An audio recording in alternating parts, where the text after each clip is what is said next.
ইরানের অভ্যন্তরে ইসরায়েল আজকেও তারা হামলা পরিচালনা করেছে। তবে আজকের হামলা তাদের মূল লক্ষ্য ছিল ইরানের প্রেসিডেন্ট মাসুদ পেজেকশিয়ান এবং সর্বোচ্চ ধর্মীয় নেতা আয়াতুল্লাহ আলী খোমেনি। ইসরায়েলের লক্ষ্য ছিল যে এই খামেনি সহ এবং মাসুদ পেজেকশিয়ানকে যদি হত্যা করতে সক্ষম হয় তাহলে প্রথম সারির প্রত্যেকটা নেতাকে তারা হত্যা করতে সক্ষম হবে। ইতোমধ্যে গতকাল শুক্রবার সকালে ভোর ৩টার সময় ইসরায়েল যে হামলাটা পরিচালনা করেছিল ইরানে, সেই হামলায় ইরানের সর্বোচ্চ যে কমান্ডারগুলো রয়েছে, এমনকি সেনাপ্রধান বা মাসুদ বাঘেই, তারপরে আইআরজিসি প্রধান সালামি এবং কুচ বাহিনীর প্রধান সহ ৯ জন পরমাণু বিজ্ঞানী সহ মোট ৭৮ জন গুরুত্বপূর্ণ ব্যক্তিকে তারা হত্যা করেছিল।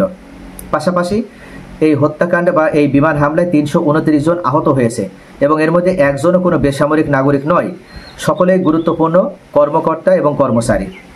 ইরানকে এক প্রকার নিঃশেষ করে দেওয়া হয়েছে এই হামলার মাধ্যমে। আবার ইসরায়েল আজকে দ্বিতীয় দফার যে হামলা পরিচালনা করছে, এই হামলায় ইসরায়েল চেষ্টা করেছিল তেহরানের পাস্তর অঞ্চলে অবস্থিত মাসুদ পেজেকশিয়ান এবং আয়াতুল্লাহ আলী খামেনিকে লক্ষ্য করে তাদেরকে হত্যা করতে। তবে গতকাল ইসরায়েলের গোয়েন্দা সংস্থা মোসাদ তারা আগে থেকে ইরানের আকাশ প্রতিরক্ষা সিস্টেম ইনঅ্যাক্টিভ করে দিয়েছিল এবং রাডার ব্যবস্থা ধ্বংস করে দিয়েছিল, এবং যার কারণেই যখন ইসরায়েল হামলা পরিচালনা করে ইরানে, তখন ইরান শক্ত কোনো প্রতিরোধ গড়ে তুলতে ব্যর্থ হয়। আর এটার কারণেই মূলত সফলভাবে ইসরায়েল হামলা করতে পেরেছিল এবং এতটা বড় ক্ষয়ক্ষতি করতে পেরেছিল ইরানের। আজকে আগে থেকে ইরান প্রস্তুত ছিল এবং যে গোয়েন্দা সংস্থা, এই মোসাদ গোয়েন্দা সংস্থার কোনো কার্যক্রম তারা গ্রহণ করতে পারেনি, এবং যার কারণে ইসরায়েল যখনই বিমান পাঠানোর মাধ্যমে বা যুদ্ধ বিমান পাঠানোর মাধ্যমে বোমা হামলা করার চেষ্টা করেছে, তখনই আকাশ প্রতিরক্ষা সিস্টেম বা আকাশ প্রতিরোধ ব্যবস্থা সেই যুদ্ধ বিমানকে তাড়িয়ে দিয়েছে।